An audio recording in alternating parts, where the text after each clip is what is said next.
old school. Get our phones out instead. And All right, welcome to our third School Health Advisory Council meeting for the year.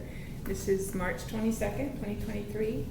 And today we will be having a presentation by an elementary nurse, Katie Jihadi, and secondary nurse, Celeste Burke, right? Mm-hmm. Barker. Mm-hmm. Thank you. So, without any further ado, did you get the, you have the notes, and one of you can get started. you want to go? I'll go first, I guess. Okay, so we were just asked to come and talk and discuss kind of just an overview of our annual screenings, what we do, our average visits, and kind of also what care plans and how we kind of create, not we create them, but we get them from doctors and kind of disseminate the information. So at the elementary level, I speak more in general terms because there's 4 campuses. So there's roughly 2,100 students at this time. Every day there's kids that come and go every day. So that number is always ebbing and flowing. But at the state requires us to screen all kinder, first, third, and fifth grade students for hearing, vision, and then fifth grade girls only, because it's all depending on like their development. Girls tend to develop slightly quicker than boys. So at our level, we do girls for spinal screenings the fall semester of their fifth grade year, and then also acanthosis, which if you kind of look down here, acanthosis is an indicator for high insulin levels or glucose issues. So we screen those at first, third, and fifth. And as always, if there's ever an issue brought up by a student saying there's an issue, an observation by us or a staff member, we then can screen them at that time for those things. All students are screened within for vision and hearing. It's on this little table within 120 days of their admission, and then that includes, beginning of the year, and then all new to district. Even though they may have been screened somewhere else, we rescreen them again. We do receive their previous records eventually, usually within the first 30 days. It's required from other districts, but we do that, so it also kind of helps support any of the data that we have collected or any issues. But if a student does fail any of the screenings, the hearing and vision, we wait to kind of allow if they have any visual or hearing, like wax, injury to the eye or ear, we rescreen in 2 weeks to give that time to heal. And if they fail again, we refer to the doctor. We have referral forms that we send home that are issued by the state, and then those are returned to us by the parents when they're completed. Every month after the initial failure, we call and we send notes. We call and just follow up to see where we're at, and we discuss again at that time the issues, if they verbalized any issues happening, what their issues are in class. If they're what I like to say, not a serious failure, but what is not a mild failure, like borderline, we notify those teachers. So the teachers know to move those students either near the desk or near the board, whether it be visual or hearing. We notify those teachers usually when it's a bigger campus by email, or by our email, or by in person, most times at the smaller campuses. And then, like I said, the vision and hearing are kinder, first, third, and fifth, and then acanthosis is only first, third, and fifth, and scoliosis is fifth grade girls' fall semester. And then they all kind of have different requirements, and like I said, at any time, any observation, we can then screen that student and notify their parents if failing. And those are general. Now, all of these reports, it's all non-identifiable, anything like this. The results at the end of the year, how many we have referred that actually went to the doctor, refer that did not go to the doctor, refer that got care, or we have to submit state reports on all those. But they're all they're just numbers, like fifth grade had 5 failures that didn't get taken, and then we generate those by individual campus. We combine them and submit them online like I said, it's just a general number and it's just for tracking, but only numbers for those care plans. And then for y'all's level. Yeah, so I can speak to the screenings as well. I'm going to report on what Gina had created, our nurse Saracen, for Tybee, and then I can piggyback off that with what we do at the middle school, since we have a similar demographic of age and type of student that we see. So to build on what Katie said about the elementary, we also do screenings for ARDS, which are, I forget what that stands for, but Missionary dismissal. yeah, so when they meet for any student that needs that, I will do that for the APs, the assistant principals, and or the counselors, or Ms. Conklin, my diag. And then also in 7th grade, all boys and girls also get screened again for vision, hearing, and acanthosis. And then we do scoliosis on 7th grade girls and 8th grade boys as well. In addition to anybody coming in new to the district or who is needing one for a review. Also, we keep up with part of the screenings is vaccination status, which for me, it feels really huge because in 7th grade they're due again for new things. And I'm sure you can relate with the elementary campuses as well, and then keeping up with exemptions. And there's also a state report for that to follow through with. But more or less it's similar to her. It's just timing for who is due for what and when. So, Yes. You want to talk about care plans next? Yeah. Okay. Okay, so like every district, every student can be admitted regardless of anything.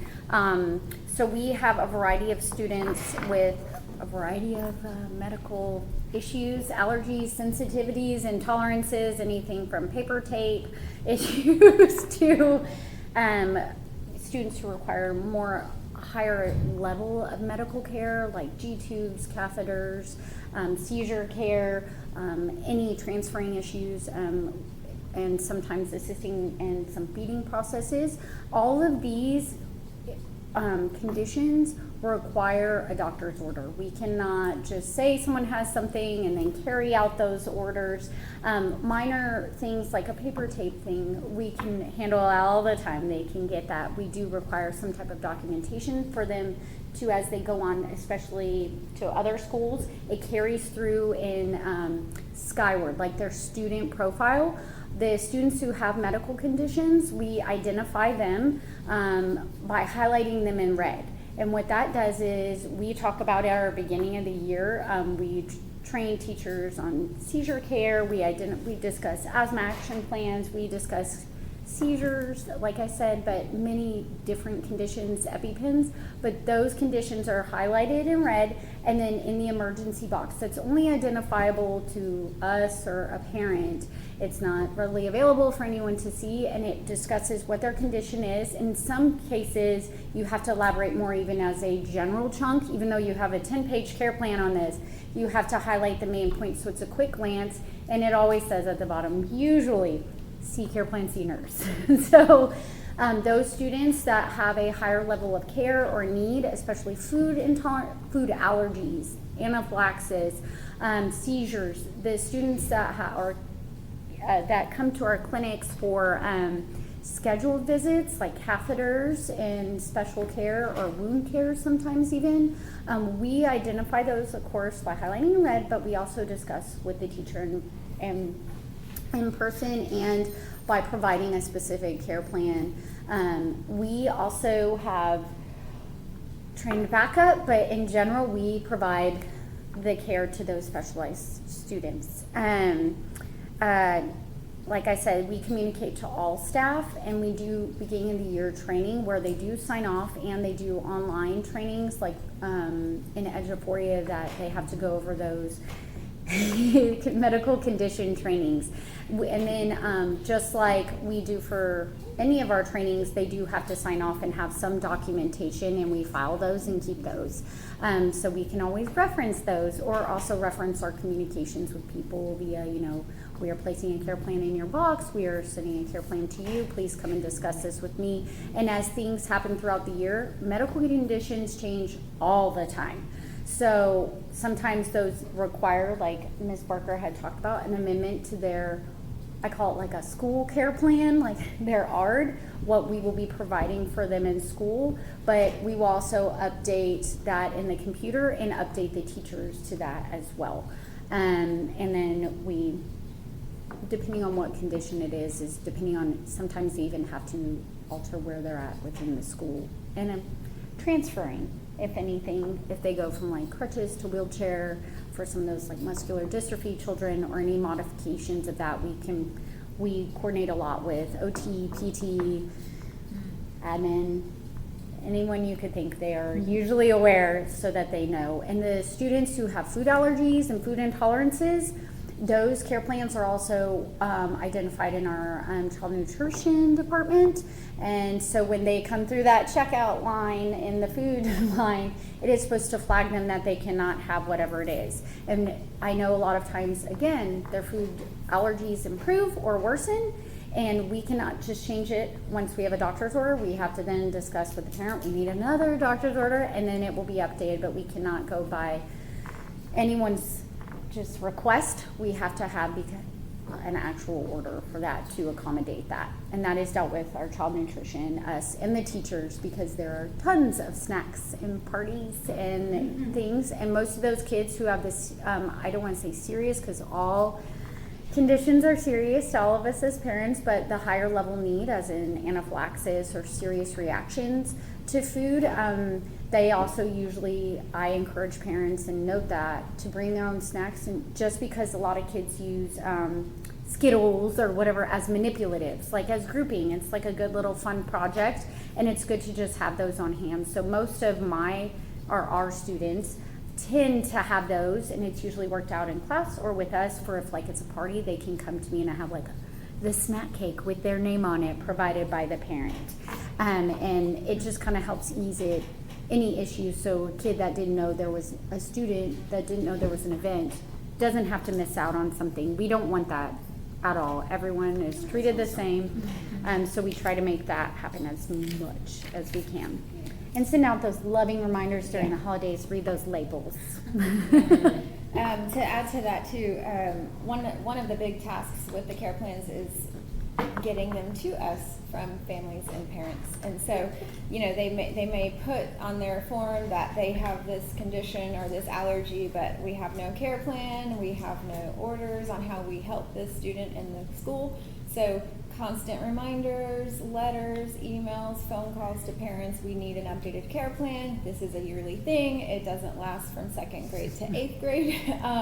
In addition to, making, like at the secondary level, for example, in high school and middle school, students are then allowed to, if it is okay with their physician, to carry their own inhalers, their own EpiPens. And in that setting, we need to make sure that staff is aware and students know the rules around that. Don't give it to your friend. Don't try to help in that way. And making sure the education is there for everybody. And those students are known in their classrooms and so forth.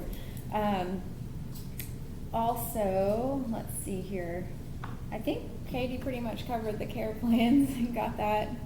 I can move on and talk about visits on Hy-Vee, or? Oh yeah, and then in the summer. So not only a care plan, at the end of the year, we lovingly call all the parents to remind them about those care plans we'll need for the end of the year, and make note of that. And then during the summer, we send out those care plans and the summer reminder letter that we'll need it at the beginning of the year for the start of the school, because many of those students, things like we said, change every day, and we need the most up-to-date care plan for their conditions. So then we usually come in early as well, before school starts, before, and call those parents again, just giving that friendly reminder, like it's so important to have it before they start the first hour of school, so we could have met with all the people who are going to be involved. That includes the recess aides, anything, especially we have a ton of wasp and ant and bee allergies. Now all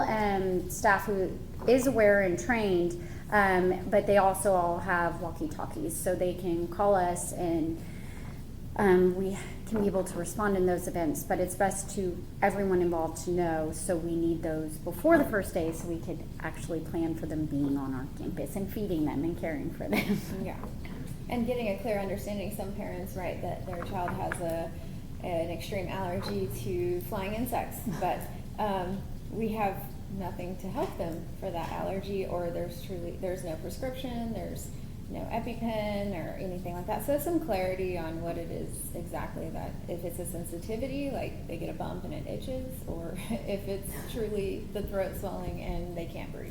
So, and to communicate with any doctor openly, we have to have, just like anywhere, a release of information. We're not going to call someone, we cannot do that. Oh, just call. We have to have a release, and then at that point, or if the doctor's office and the mother or father are there, whoever, and can identify, and they can tell us and we can send them a release if they're in the office, but we cannot send anything or to a doctor's office. It's HIPAA. So okay. Visits. Okay. Yeah. So I'll kind of talk about the kind of visits. I'll go over what Gina had put on her paper here about what she sees at Tybee, and it's again pretty similar to what I see as well, with a little differentiation here and there. So every nurse at every campus has a MAR, which is a medication administration record, and that is what students who take daily medications, that's what we go off of. So we are in charge of updating that MAR with any changes and putting all that information in so that we can document in Skyward when and how often and how much they're taking on a daily basis, and make sure that it is in accordance with their prescription and doctor's order. Currently, it says here that Nurse Gina has 15 students on her MAR at Tybee. I would say at the middle school I have probably about 25. And 2 of mine include diabetics, and 2 of mine include G-tube feedings, and yeah, so it's exciting. And so her visits over a 2-week period, she saw about 201 walk-in students.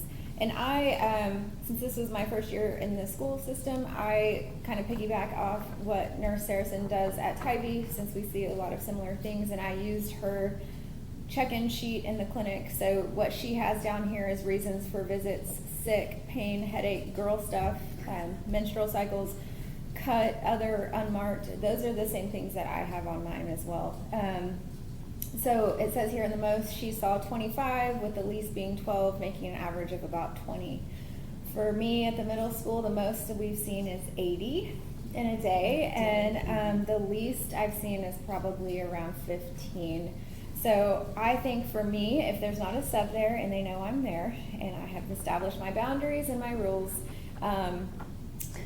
I see probably about 30 to 40 a day average.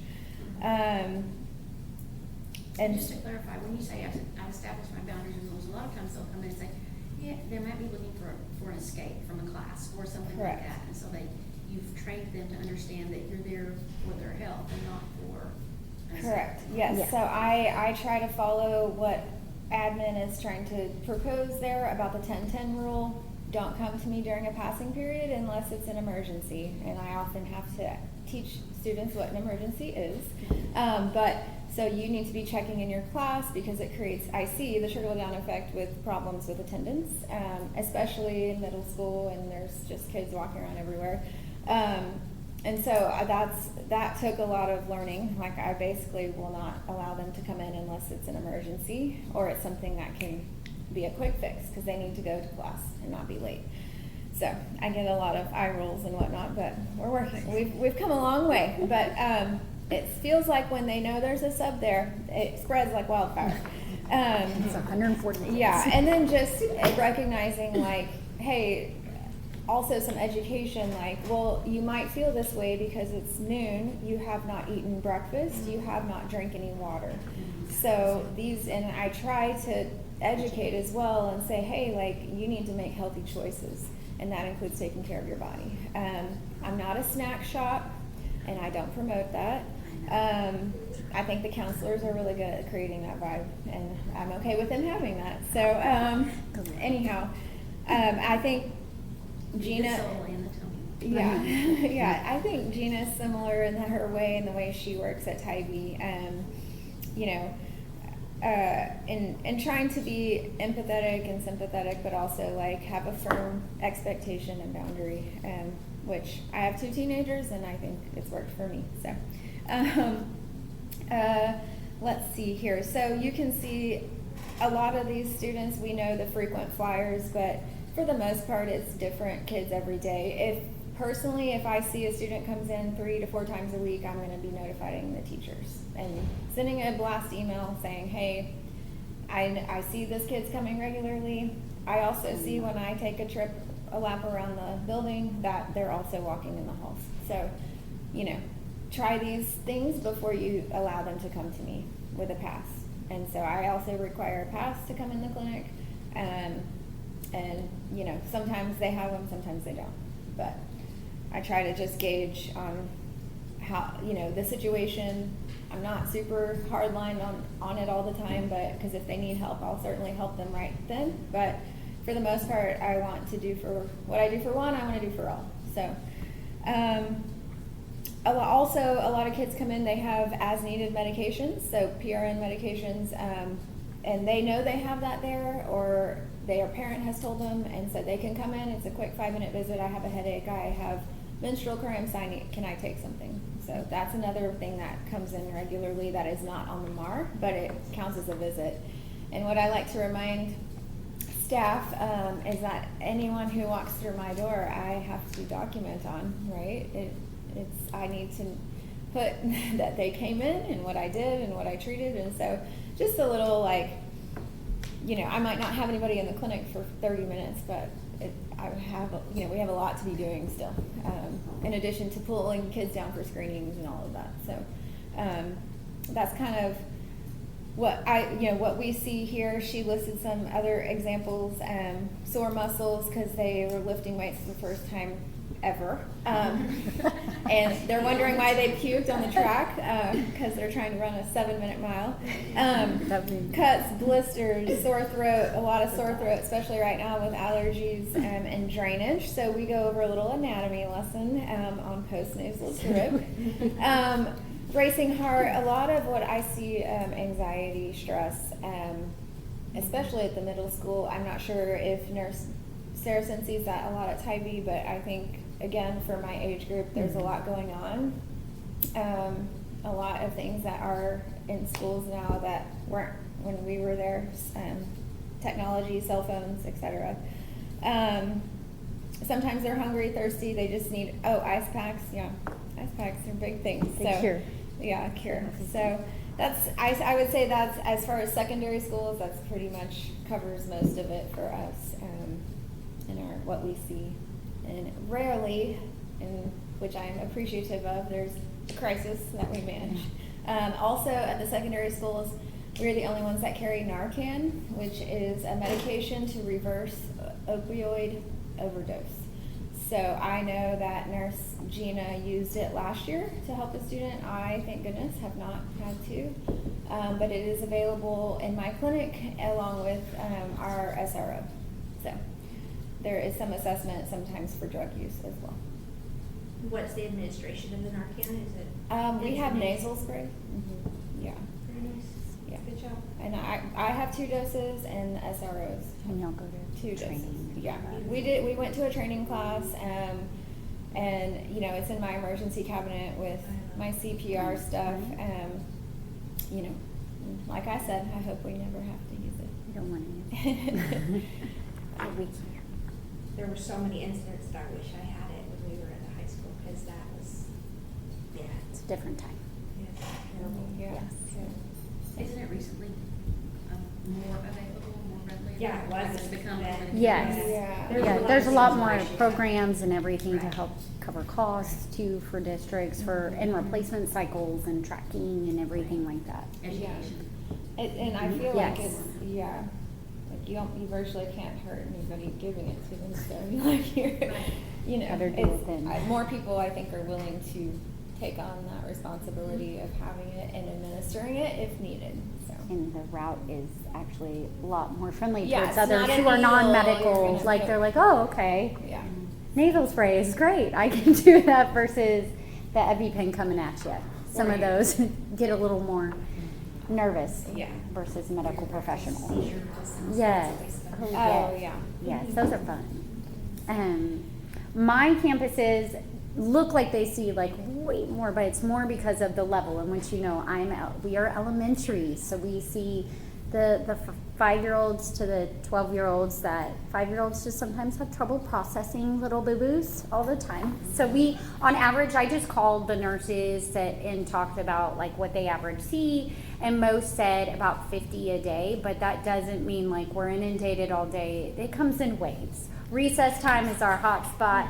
First of the morning when they all are fatigued and emotional, and there are always kids who of course come to school, and like anyone, we think, oh, they say they don't feel well, and you're like, you're gonna be good in an hour, and they go and they don't. So most of our visits that recently have actually been a little tummy bug that's going around, the headaches because of all the allergies, and falls are just big because at our level we are just learning spatial awareness, and so we tend to fall a lot. So that's most of our things, boo-boos, bumps. We see 50, and that's excluding our medications. I would say it's probably more about 10 to 15 meds a day. I had one year about what Celeste had. It ebbs and flows, and it depends on if this year's medications can be given earlier at home or whatever, but I do not tend to give a lot at lunchtime. For us, we just have more in the mornings on my specific campus, but next year that can all change. It just depends.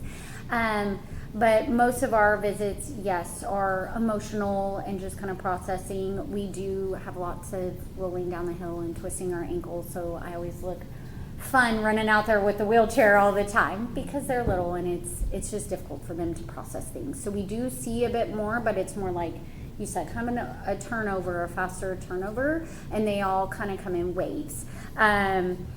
Headaches, allergies, the same thing, and whatever virus they're seeing at the uppers, our kids are feel like the slightest twinge, they know when that virus has hit their stomach or their head.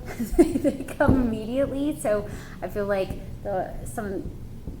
they're just a little more on the coming to the clinic side. But we do education though, especially as they get older. We talk a little more about like lots of kids are anxiety. They get really stressed during test time. I see all the tummy aches, the headaches. I mean, they're shaky, and I'm like, you've eaten, you've done this, and we talk about it.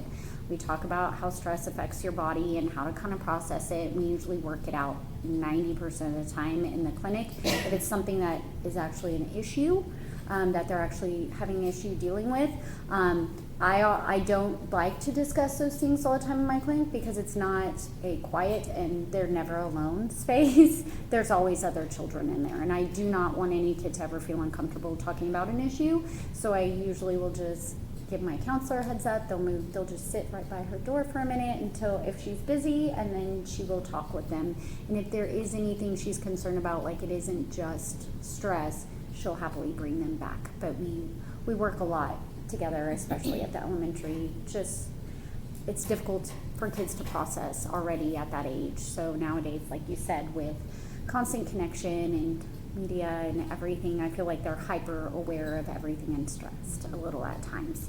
But yes, we see about 50 visits a day, excluding scheduled medications, and every year is different. Every campus is different because we also have different types of care levels that are isolated on each campus, so kind of coordinate services better.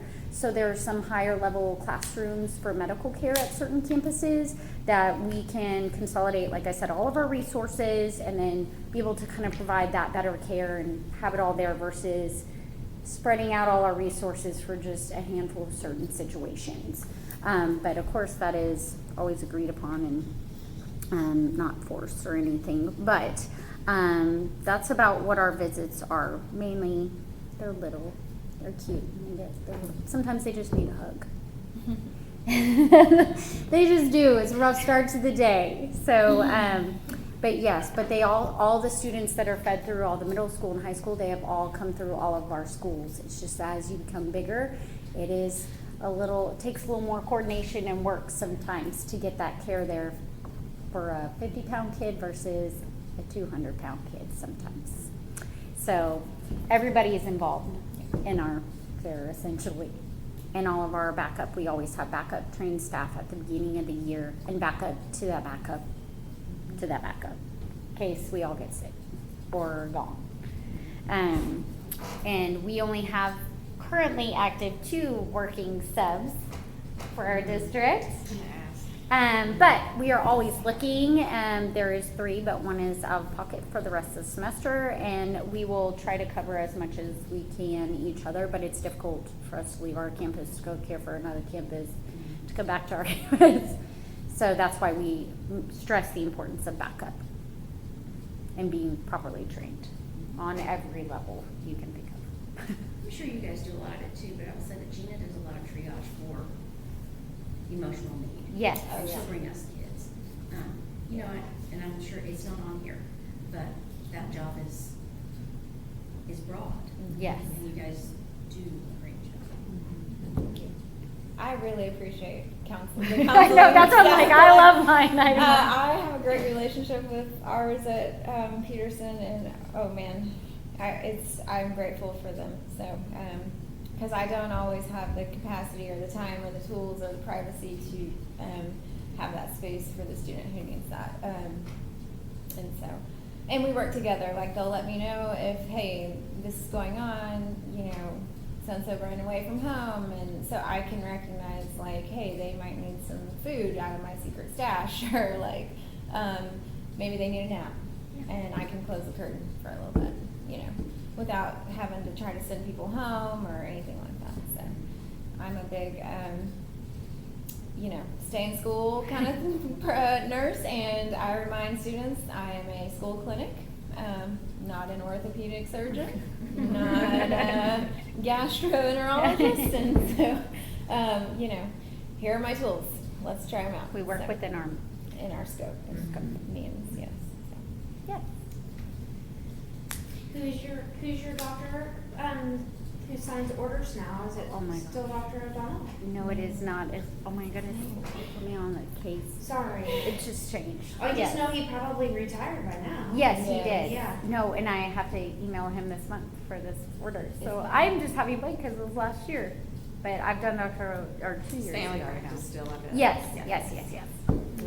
And I don't email them, I email their nurse. So, who's a new nurse as well, so I have to go. Good for you. It's a whole new little place over there for orders, yes. But we get our orders every year by, family practice, and we adhere to those rules. Now, they're not our doctor, I do not call them, it's just kind of a general courtesy and an overview of like A through Z care, abrasions, nausea, anything you can think of, and that's how we can have like a general guide, but we always do follow our district policies and practices, and we have to refer people a lot to those policies and practices, which are found online under the health services section a lot of times.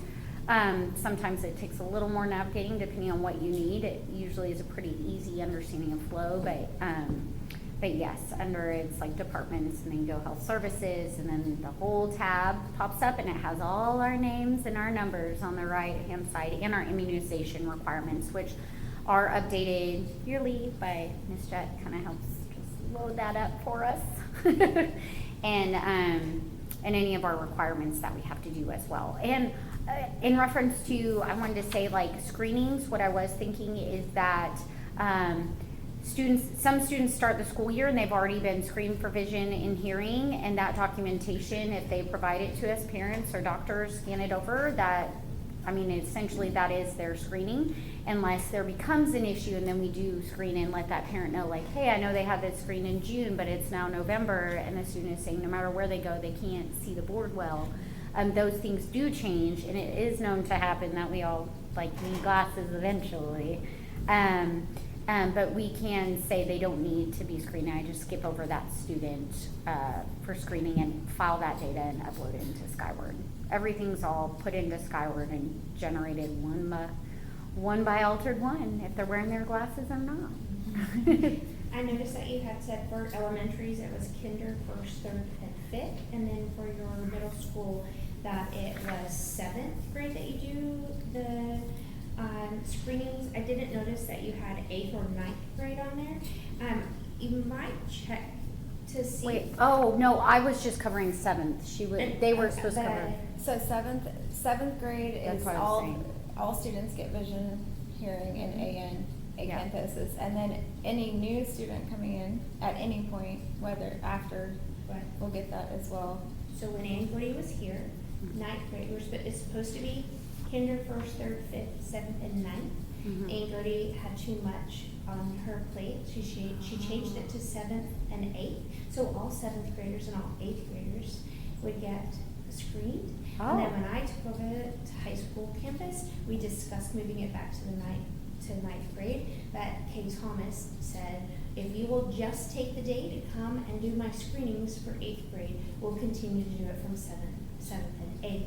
Mhm. So verify that you're not gonna get dinged on ninth grade screenings and that we didn't change it in the. It's not Oh, no, required. it's not. and It's not It's a not state anymore. requirement. Yeah. I just Okay. went to the training and Yeah. it's not. We both went this year, actually. Yeah. I had to go, well, I had to Redo. go. Yeah, I had to redo it because my Yeah. Zooms kept getting canceled. So I just went in person. Yeah. How do you cancel Zooms? I don't know the presenter. I don't know where he was at, so I had to do the whole thing. I was like, I've been trying to get this done for a while, and I keep getting. But now, luckily, a lot of times at Region 20, it's all open now, so we get to go there and actually have like an in person, and I can register online versus like Zooms that fill up in like 5 seconds, even though we can house like a lot of screens on a Zoom. But we only have 20. But yes. Is the training for you all yearly or? No, No. it's just, no ma'am. But we do to maintain our license, we do We have to. Yes, Continuing. continuing education every 2 years, and that's something that, there's like a little book, Mhm. and it's all of our nurses' names, and when they're, and so we do monthly audits, like as coordinator, and just kind of check, hey, your renewal is coming up. And half the time, or all the time, when I go to check, they've already, because you can check our licenses online, it's open, and they're all done, so I'm like, I'm just letting you know, thank you, and I'm printing off your Yeah, and can I have your certificate, please, put in the file? And I'll just print it off online, and then we're done. And then our training for our CPR and all that, we do that all together. Everything is all kind of just managed on a little binder of all of our names and sheets and forms. All of that great information. Yes. Yeah, yes, which is very important. Yes, ma'am. Any other questions? Thanks for what you do. Thank you. Yes. Yes. For helping all the boo-boos. I know. And Most- and I know, that's what I was like. It's so much more than just. That's what I was like, most of our scheduled I things didn't are mean what. it that way. Oh, Sorry, no, it's just- Oh, no, no, no. for sure. Yeah. But it's like boo-boos of the heart as much as it is. I know. Yeah. The heart and mind and the whole person. So you guys are doing an I call amazing the- job the caring for teachers. all of them. And sometimes y'all are the front line. So there's a Absolutely. lot of things that are going on. And the only healthcare for some of your I know, kids, I mean, it's yeah. just They so don't have a weird doctor. how they don't have a doctor. Go to They have emergency to- rooms and this one nurse. Exactly, So I just thought maybe they should go. yeah. But yes. Yeah, and all the parent communication also that's involved with your job, but that really helps bring a connection Yes. between school and home. So that's amazing. And I think it should be said and appreciated that, somebody made the comment the other day, in the camping industry, they said, well, this camper wanted to come and they were special needs, and I verified, what's the special need? Oh, diabetes. And so I told the parent, I was like, oh, way special. And I told the parent, well, she said, I told the parent that if their school nurse couldn't handle it, we probably couldn't handle it. I was like, well, your school nurse can handle a lot more than you think. You are underestimating. We have your all our school little nurse. monitors. I look like I'm on my phone because most know. diabetics now have phone monitors. So I'm always like, Yeah, so it is. all I our mean, phones lined up. There's a lot that you guys do behind the scenes, and just what you take in every single day. And as a parent, I'm appreciative, but having been in your shoes, I'm thankful I'm no longer. And not the situation where I just all the time, constant, Yeah. and you're trying to do what's right all the time for those kids, but also for the parents. And sometimes the parents' expectation of you is a little more than it should be, and sometimes the teacher's expectation is more than it should be, and sometimes the kid's expectation of what CLINIC actually spells, because sometimes they think it spells lounge. Yeah, or no, not at all. So good job. I commend you. I think it's a good job. Good The job. documentation is so hard. I know. Yeah. I know. Can't. I didn't realize all the paperwork. I was like, Mm. All the reports and the paperwork and the. Yeah. And it's probably like the loneliest nursing job I've ever had.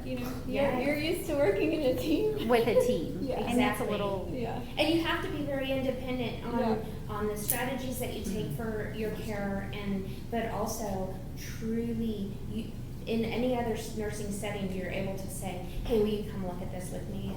Yeah. And Now here you're you like, can't. well, Yeah. I've Meeting of the seen minds. this. Yeah. And Absolutely. everyone's just looking at you now. Like, what do you mean? I'm like, well, I'm not a culture, but that doesn't look right. Yeah, right. So it's gotta go. Looks like you need a little Yeah. Antibiotic. anti-fungal there, mister. Wow, so good. Because of the impact that has on the students' academic progress too, Oh, right? I yes, mean, you're the- watching over, again, we're back to, And you're like she watching said, over the it's your whole job to child. be in school and class if you're healthy and well and Yeah. be there safe, but Yeah. we don't send everybody. It's good. Yeah. Well, we really have focused this year a lot on safety and, right, the school safety piece, and then last time we looked at the social emotional health, and then just looking at the physical health of our students and the care that's provided. So our next meeting will be May 3rd, and we should be here in the boardroom, and that will be the meeting where we have the feedback from our human sexuality curriculum from last year, the decisions. So there will be that day. And if there's nothing else, Can I verify that it's 12:15? For whatever Yes. reason, I thought it was 12:30. And I thought we were in, I'm sorry. I was Yes, over looking for it. I I'm like, oh no, I apologize. don't know where to go. And this is one of those things, do I send another reminder? But we moved it to 12:15 from 12 o'clock. Historically, it was always Yes. 12 o'clock. We moved to 12:15 for someone who needed to leave work at Yes. 12 and get here. Yes. But if you guys want 12 o'clock, we can go back to 12 No, o'clock. I just want to make sure I'm It's, here on but time. I'm 12:15, sorry. 12:15 is the time. And we'll be in the And boardroom. We'll be in the boardroom. Okay, got it. And I apologize, it got changed, moved over there because this was gonna be used, and then this got Yeah. canceled, and we came back, and Well, if I- we do get moved over there, you're gonna have to show me where it is, because I couldn't find an entrance over there. oh, well, it might be It's locked. probably locked. Probably locked. There's Probably no, locked. there's no. I was about to say it's boardroom probably here. Okay. So we'll take care of that, but I'll make Okay, sure cool. that, we can- Here's fine. Okay, well, All right. with that, we will adjourn. Thank you.